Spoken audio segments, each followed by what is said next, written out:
Next हम बात करते हैं यहाँ पे गॉस थ्योरम की।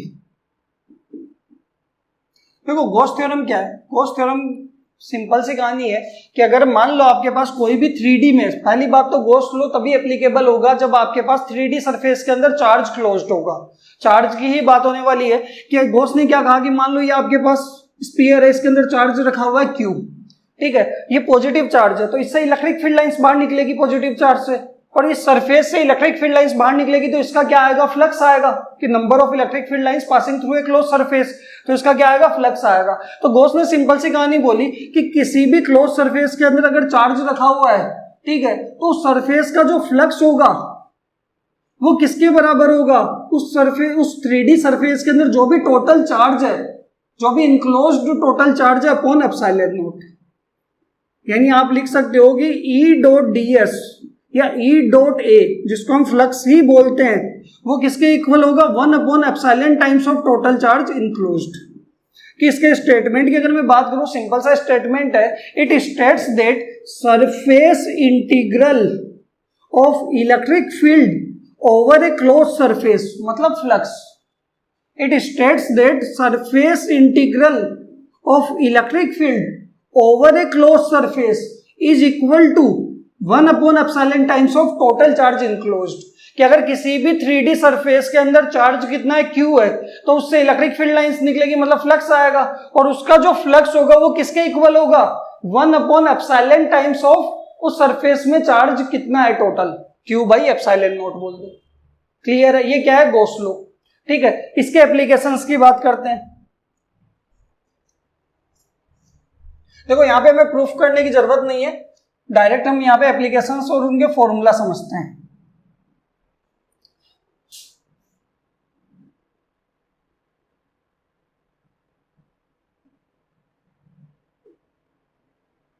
इसके अंदर देखो सबसे पहले हम क्या करेंगे?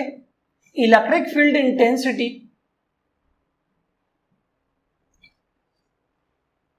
Due to a uniformly charged infinite wire, कि हमें इलेक्ट्रिक फील्ड इंटेंसिटी निकालनी है किसी infinite uniformly charged straight wire की वजह से। कि मैंने मान लिया कि ये मेरे पास क्या है? एक स्ट्रेट वायर है, और वायर कैसा है? ये इनफाइनाइट है, मतलब जाता जा रहा है ऊपर नीचे इस तरीके से, ठीक है। इसके ऊपर हमने क्या किया? यूनिफॉर्मली चार्ज डिस्ट्रीब्यूट कर दिया, कितना? Q चार्ज इसके ऊपर डिस्ट्रीब्यूट कर दिया, और ये किसके अंदर है? 1D में इसकी लीनियर चार्ज डेंसिटी कितनी होगी? लैम्डा होगी, ठीक है। वो तो कांस्टेंट रहने वाली है, चाहे आप वायर कितना इनफाइनाइट ले लो, ठीक है। तो यहाँ पे हमें गॉस थ्योरम का यूज करके इस वायर की वजह से किसी भी पॉइंट पे इलेक्ट्रिक फील्ड निकालना है, ठीक है। बट गॉस थ्योरम की कहानी ये है कि गॉस थ्योरम तभी एप्लीकेबल होगा जब चार्ज आपका 3D में इनक्लोज होगा, ठीक है। तो यहाँ पे अगर आप 3D में इनक्लोज करने के लिए यहाँ पे हम करते क्या है कि यहाँ पे एक सिलेंड्रिकल गॉसियन सरफेस बना लेते हैं। क्या बना लेते हैं? सिलेंड्रिकल गॉसियन सरफेस हमने यहाँ पे क्या कर दी? एक ड्रॉ कर दी इस तरीके से।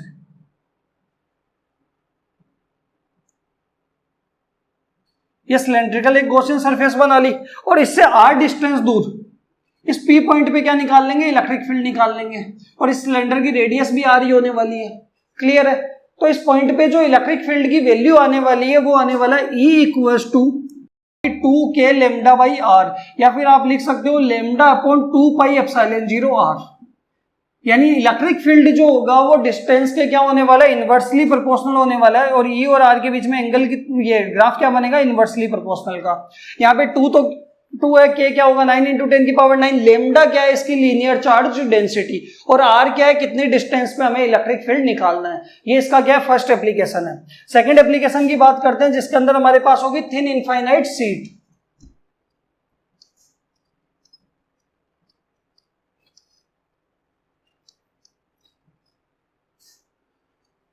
सेकेंड एप्लीकेशन आएगा electric field intensity due to a uniformly charged thin infinite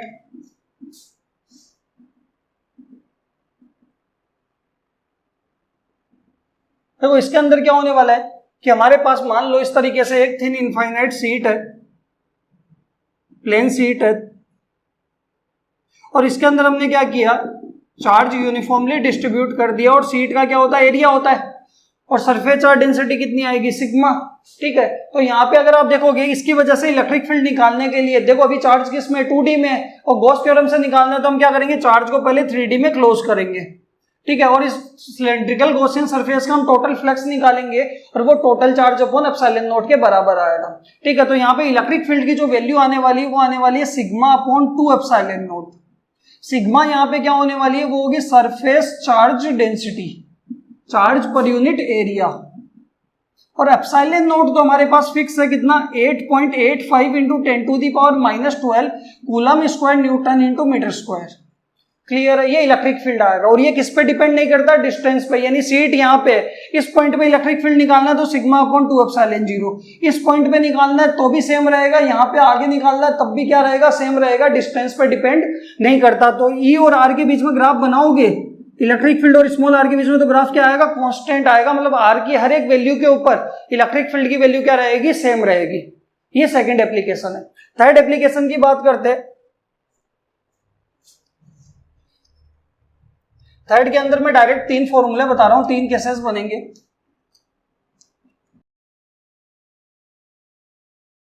तो देखो थर्ड एप्लीकेशन हमारे पास होगा electric field intensity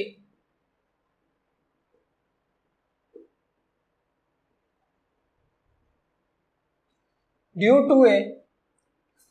to uniformly charged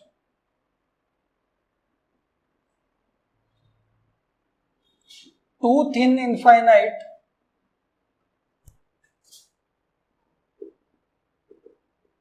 sheets held parallel to each other।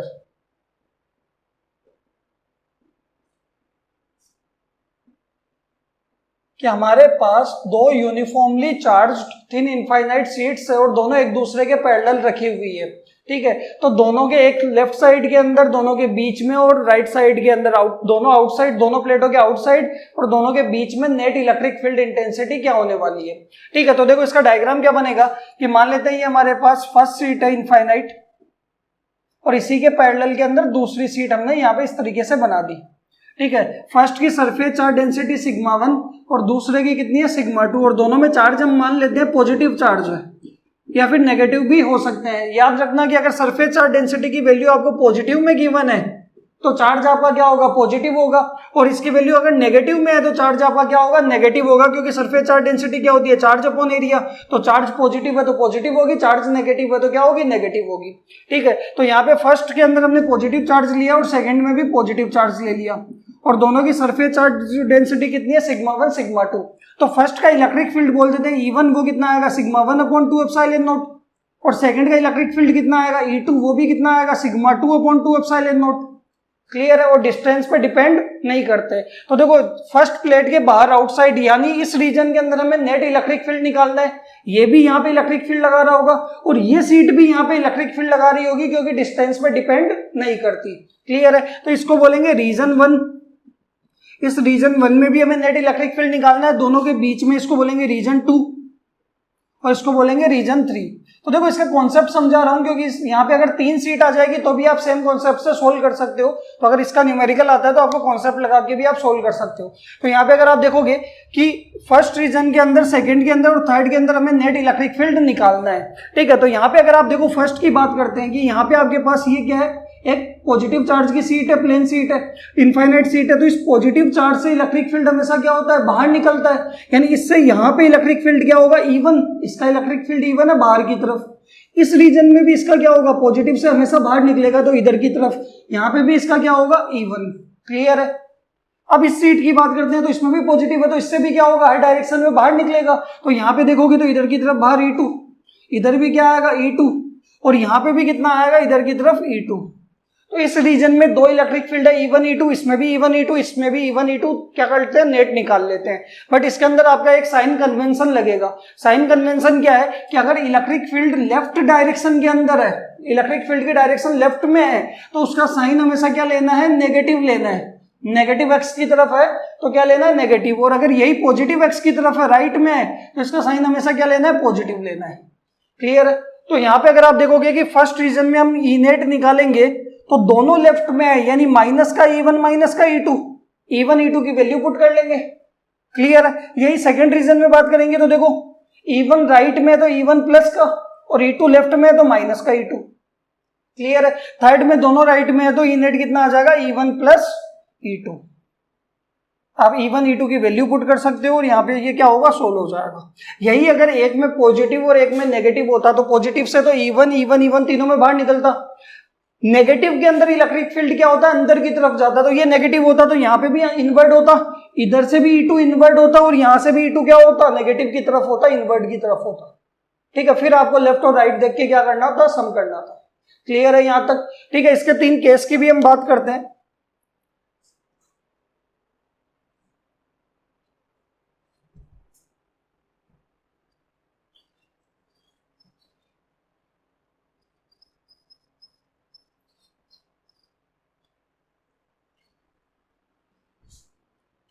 तो देखो इसके अंदर केस 1 आपके पास है कि मान लो आपके पास 2 सीट है, इनफाइनाइट सीट है, पहले में पॉजिटिव चार्ज है और इसी के पैरेलल के अंदर दूसरी और इसके अंदर भी क्या है पॉजिटिव चार्ज है और दोनों की सरफेस चार्ज डेंसिटी क्या है सेम है। तो इसका इलेक्ट्रिक फील्ड कितना आएगा सिग्मा अपॉन 2 एप्सिलॉन नॉट, इसका कितना आएगा E2 कितना आएगा सिग्मा अपॉन 2 एप्सिलॉन नॉट। दोनों का इलेक्ट्रिक फील्ड भी क्या आएगा सेम आएगा। अब रीजन 1 के अंदर अगर आप देखोगे तो दोनों से बाहर निकलेगा तो दोनों क्या आने लेफ्ट में आने हैं बट नेगेटिव में दोनों ऐड होंगे तो यहाँ पे नेट आएगा माइनस का सिग्मा अपॉन एप्सिलॉन नॉट। ये आप डायरेक्ट याद रख सकते हो कि आपके पास 2 सीट है, पहली के अंदर पॉजिटिव है दूसरे में भी पॉजिटिव है तो पहली सीट के आउटसाइड क्या होगा माइनस का सिग्मा अपॉन एप्सिलॉन नॉट, बीच में होगा 0 और इधर होगा प्लस का sigma upon epsilon not. Clear है? यही अगर इसके अंदर सेकंड होगा कि अगर मान लो दोनों सीट्स के अंदर क्या है नेगेटिव है और दूसरी के अंदर भी कैसा चार्ज है नेगेटिव है और दोनों पैरेलल है और सरफेस चार्ज डेंसिटी दोनों की क्या है सेम है।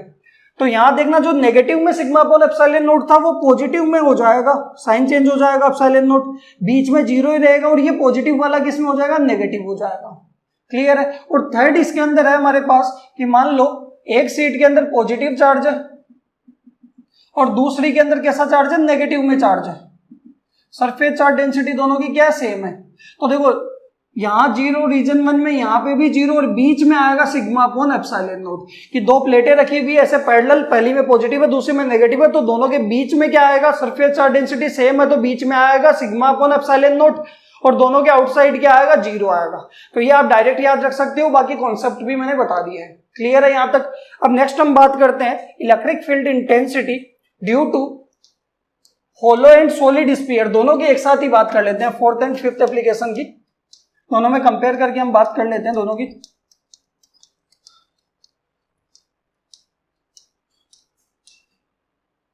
तो देखो 4th एंड 5th एप्लीकेशन हमारे पास आने वाला है और वो होगा electric field intensity due to uniformly charged. First यहां पे बात करेंगे होलो स्फीयर और इधर बात कर लेंगे सॉलिड स्फीयर की। तो देखो होलो और सॉलिड के अंदर इतना सा डिफरेंस है कि होलो के अंदर जब भी हम चार्ज देते हैं, चार्ज डिस्ट्रीब्यूट करते हैं तो वो सिर्फ सरफेस पे आता है, इनसाइड क्या होता है 0 होता है, बट सॉलिड के अंदर भी डिस्ट्रीब्यूट होता है और सरफेस पे भी रहता है। क्लियर है? तो इसके अंदर देखो होलो स्फीयर के अंदर मान लो कि मैंने कहा ये हमारे पास एक होलो स्फीयर है, ठीक है, और इसकी रेडियस कितनी मान ली, इसकी ये सेंटर है, इसकी रेडियस मान ली कैपिटल R और इसके ऊपर प्लस Q चार्ज सरफेस के ऊपर यूनिफॉर्मली डिस्ट्रीब्यूटेड है, अंदर चार्ज कितना है वो है 0। क्लियर है? तो इसमें 3 केस बनने वाले हैं कि एक तो हमें इनसाइड यहाँ पे एक पॉइंट लेंगे जिसकी सेंटर से डिस्टेंस कितनी होगी R, इनसाइड हम इलेक्ट्रिक फील्ड निकालेंगे, ठीक है। एक सरफेस पे पॉइंट लेंगे, यहाँ पे इसकी डिस्टेंस भी सरफेस के लिए R मानेंगे और एक आउटसाइड पॉइंट लेंगे, ये भी डिस्टेंस R मानेंगे, ठीक है, और 3 R की वैल्यू चेंज होती रहेगी, ठीक है। तो यहाँ पे तीनों पॉइंट पे हमें इलेक्ट्रिक फील्ड निकालना है। सबसे पहला केस होगा small r inside, small r capital R से क्या होगा छोटा होगा, तो इसको बोलेंगे केस 1 कि स्मॉल r कैपिटल R से छोटा होगा तो E इनसाइड आपके पास कितना आएगा, वो आएगा 0।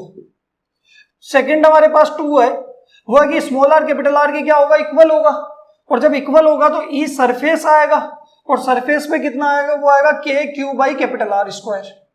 यहाँ पे अगर आप देखोगे तो इलेक्ट्रिक फील्ड क्या आने वाला है, मैक्सिमम आने वाला है या फिर कांस्टेंट आने वाला है। क्लियर है। और आउटसाइड की जब बात करोगे तो आउटसाइड के अंदर स्मॉल आर ग्रेटर देन क्या होगा, कैपिटल आर होगा। देखो स्मॉल आर कैपिटल आर से क्या है, ग्रेटर है, कैपिटल आर तो कांस्टेंट है। तो यहां से अगर आप देखोगे तो ई आउटसाइड आपके पास आ जाएगा K Q by small are square, यानी इलेक्ट्रिक फील्ड स्मॉल आर के साथ जैसे जैसे स्मॉल आर बढ़ाते जाओगे इलेक्ट्रिक फील्ड कम होता जाएगा। तो यहाँ पे देखो हम स्मॉल आर और ई के बीच में ग्राफ बनाए तो ग्राफ कैसा बनेगा कि यहाँ पे आपके पास ये मान लो स्मॉल आर है और ये इलेक्ट्रिक फील्ड है। तो यहाँ पे अगर आप देखोगे तो स्मॉल आर की वैल्यू कितनी है, 0। यहाँ पे कहीं स्मॉल आर कैपिटल आर के बराबर होगा, यहाँ स्मॉल आर ग्रेटर होगा और यहाँ small R less than capital R होगा।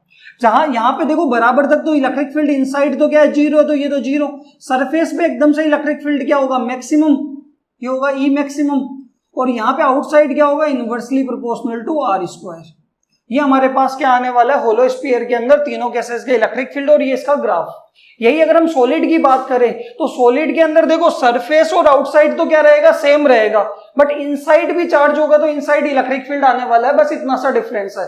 ठीक है, तो यहाँ पे देखो ई इनसाइड हमारे पास इलेक्ट्रिक फील्ड कितना आएगा, जब स्मॉल आर छोटा होगा कैपिटल आर से तो ई इनसाइड हमारे पास आने वाला है, वो आने वाला है के क्यू स्मॉल आर अपॉन में कैपिटल आर क्यूब, या फिर आप इसको ऐसा भी लिख सकते हो 1/4πε0 क्यू इंटू आर अपॉन में कैपिटल आर क्यूब।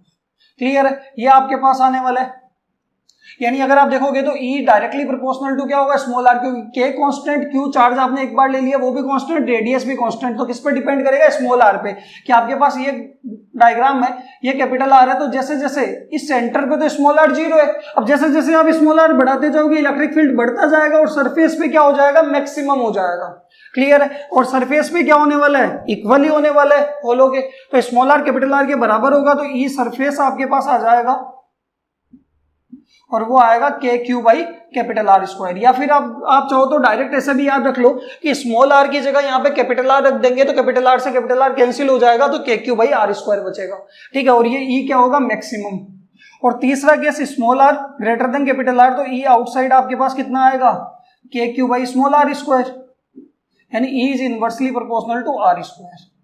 कि यहाँ पे हमने क्या कर दिया, कैपिटल आर की जगह यहाँ पे क्या रख दिया, स्मॉल आर रख दिया, तो स्मॉल आर का क्यूब, एक आर से R cancel, K Q by R square. Graph बनाते हैं इसका, तो ग्राफ क्या होने वाला है, ये स्मॉल आर, ये इलेक्ट्रिक फील्ड, यहाँ पे देखोगे तो स्मॉल आर कैपिटल आर के बराबर है, यहाँ ग्रेटर है और यहाँ लेस देन है। तो यहाँ से ये तो देखो बराबर पे तो क्या है, मैक्सिमम है। जब छोटा है तब क्या होगा, डायरेक्टली प्रोपोर्शनल होगा, E is directly proportional to small R, कि जो आपका इलेक्ट्रिक फील्ड है वो स्मॉल आर के क्या है, डायरेक्टली प्रोपोर्शनल है। सरफेस पे क्या होगा, मैक्सिमम, और आउटसाइड क्या होने वाला है, वही inversely proportional to are square. तो ये डिफरेंस है आपका होलो एंड सॉलिड स्फीयर के अंदर, और ये आपका गॉस लॉ खत्म।